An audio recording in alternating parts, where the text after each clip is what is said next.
السلام علیکم دوستو، ترپاٹھی لکھتے ہیں آخرکار بھائیوں، عزیزوں اور بھتیجوں کے خون سے ہاتھ رنگ کر شاہ جہاں آگرہ میں تخت نشین ہوئے۔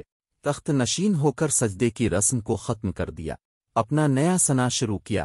اپنی تاج پوشی کے موقع پر 1,70,00,000 روپے خرچ کیے۔ اس رقم میں سے 30 لاکھ عمرہ کو ملی اور باقی تحفوں کی شکل میں شاہی خاندان کے حصہ میں آیا۔ نور جہاں کے لیے 2 لاکھ روپے کی سالانہ پینشن مقرر کر دی گئی۔ ملا محمد صالح کمبو نے شاہ جہاں نامہ میں شاہ جہاں کی تخت نشینی کے بعد ان کے روزمرہ کے معمولات پر مفصل بیان لکھا ہے۔ شاہ جہاں طلوع آفتاب سے 2 گھنٹے قبل بیدار ہوتے، خود وضو کر کے خلوت گاہ سے متصل مسجد میں فجر کی نماز سنت اور پھر نماز فرض ادا کرتے۔ اس کے بعد دعائیں اور وظائف ادا کرتے اور اس تسبیح خوانی سے فراغت کے بعد حرم سرا میں آ جاتے تھے۔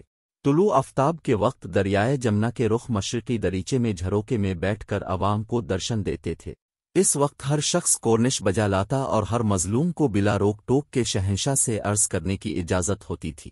پھر جھروکے سے الفاٹے کر دربان خاص و عام میں آ جاتے اور اس ایوان کے دروازوں پر ہیبت ناک داروغے پہرے پر موجود ہوتے تھے جو بغیر کسی اجازت کے کسی فرد کو اندر نہیں جانے دیتے تھے۔ اس ایوان میں وزراء مختلف ملکی و مالی مہمات انجام دینے والے اشخاص جمع ہوتے تھے اور معاملان حکومت شہنشاہ کے گوش گزار کرتے تھے۔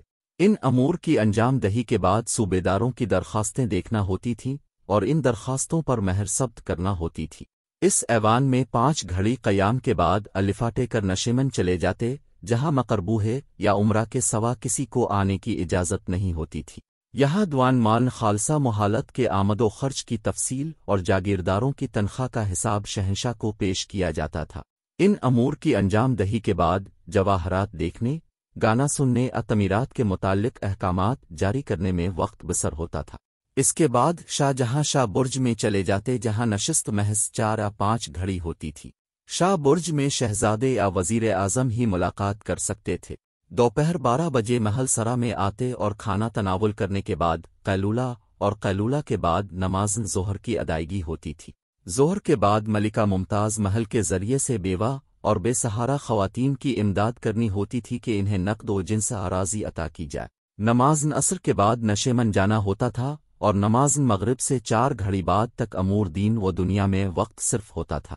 اسی نشست میں کبھی کبھار شہنشاہ ہندی موسیقاروں سے راگ بھی سن لیا کرتے تھے۔ اس نشست کے بعد نماز عشاء کی ادائیگی اور اس کے بعد محل سرائے شاہی میں چلے جانا معمول تھا۔ شب کے وقت پردے کے پیچھے سے اشخاص خوابگاہ میں شخصیات کی سوانح عمریاں، واقعات تاریخ اور زمانہ ماضی کے واقعات بیان کیا کرتے تھے۔ لباس ہمیشہ معطر رہتا تھا اور نشست بخور روح افزا عطریات سے معطر رہتی تھی۔ شاہ جہاں میں تعمیر کا جذبہ ایسا تھا کہ معمار شہنشاہ معروف ہوئے۔ اپنے پہلے دارالحکومت آگرہ میں 2 عظیم مساجد، موتی مسجد اور جامع مسجد کے ساتھ ساتھ تاج محل کے نام سے مشہور مقبرہ کی تعمیر کا بیڑا اٹھایا۔ تاج محل ان کے دور حکومت کا شاہکار ہے جو انہوں نے اپنی 3 رانیوں میں پسندیدہ ترین ارجمند، ممتاز محل، آصف خان کی بیٹی، ملکہ نور جہاں کی بھتیجی اور اورنگزیب کی والدہ کی یاد میں تعمیر کیا۔ شادی کے محض 19 برس بعد 14ویں زچگی کے دوران 38 برس کی عمر میں 17 جون 1631 کو ممتاز محل کی وفات جریان خون کے باعث ہوئی تھی۔ اپنے دوسرے دارالحکومت دہلی میں شاہ جہاں نے ایک بہت بڑا قلعہ دار محل، لال قلعہ اور ساتھ ہی ہندوستان کی بہترین مساجد میں سے ایک جامع مسجد تعمیر کروائے۔ لاہور کا شالامار باغ بھی انہی کے دور میں بنا۔ شاہ جہاں جہانگیر اپنے دادا اکبر سے زیادہ لیکن اپنے بیٹے اورنگزیب سے کم راسخ العقیدہ تھے۔ وہ اپنی ہندو رعایا کے لیے نسبتاً روادار حکمران ثابت ہوئے۔ شاہ جہاں کا دور ادبی سرگرمیوں، مصوری اور خطاطی کے فنون کے فروغ کا دور تھا۔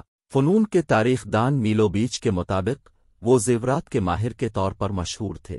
انہیں فنون لطیفہ کے لیے فرصت میسر تھی اور شاید وہ خود بھی جواہرات تراشتے تھے۔ ان کے زیورات کا مجموعہ شاید دنیا میں سب سے شاندار تھا۔